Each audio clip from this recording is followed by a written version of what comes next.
I was fascinated with science fiction movies as a kid. Um, I liked all the futuristic stylings and things like that, and also I was very interested in art um, and science. So design or industrial design, which is what I studied, is a really good amalgamation of science and art. It's sort of the commercialisation of art, I guess. So yeah, that's what drove me. That's what my passion was and is.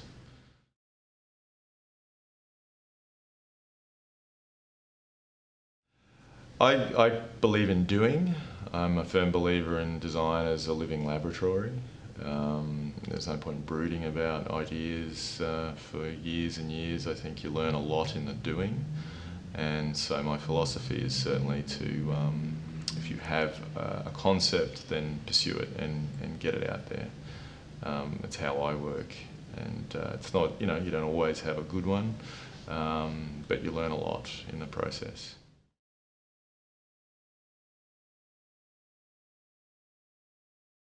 Environmental concerns certainly do impact on our work. There's no point producing more landfill, so we have to be mindful about the end use of or the end result of our product after its useful life.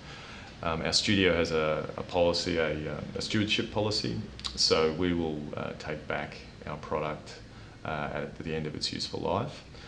We also, where a product can be recycled, we ensure that there's suitable markings embedded in the product to inform the end user how to dispose of it correctly and certainly how to recycle it appropriately. But that is something. Those sorts of things are things that we can do at the front end. It's very difficult to control what is done at the end of use. So when a building is being stripped because there's a new fit out going on, the construction company is not always careful about what they do with that product that typically just goes into a skip and it's thrown away. So I think there's a bit of work to be done in terms of educating the market for the end of use, which could be 10, 15, 20, 25 years. Where a product is let's say it's not moulded and can be recycled in that sense, like metal products and things like that, I mean, they will last a lifetime and beyond. So we try to encourage people to reuse, refinish, reuse, and certainly recycle.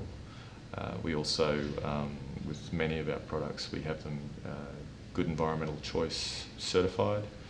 So that means that we go through an auditing process, a third-party auditing process, which verifies the manufacturing processes, the waste, the material types, the energy components, all that sort of stuff that rates our product and then gives the end users or the designers the confidence to use them in a sustainable or environmentally sustainable projects.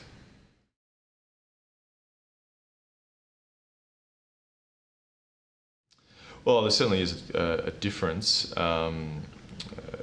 It's quite recognised and talked about quite a lot. I mean, we're very cohesive in Queensland. I mean, and that is reflected in the fact that we've got 22 designers in a book who are all willing to participate in this book and contribute their work and just generally be very supportive about it. I mean, everybody talks and there's very little competition, and we share resources and information. And I mean, the Quench Collective is another, example of how cohesive that is. But in Melbourne, it's factional. There are groups of designers that tend to collaborate and work together.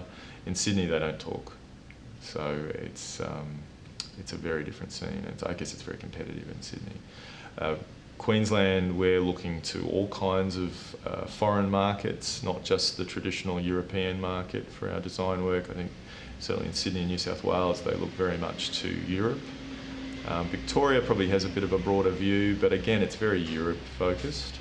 So I think maybe because we're the new frontier up here, like the Wild West, we might be going to the Wild West markets and things. I don't know, but I think we have a little less inhibition to pursue unusual market types.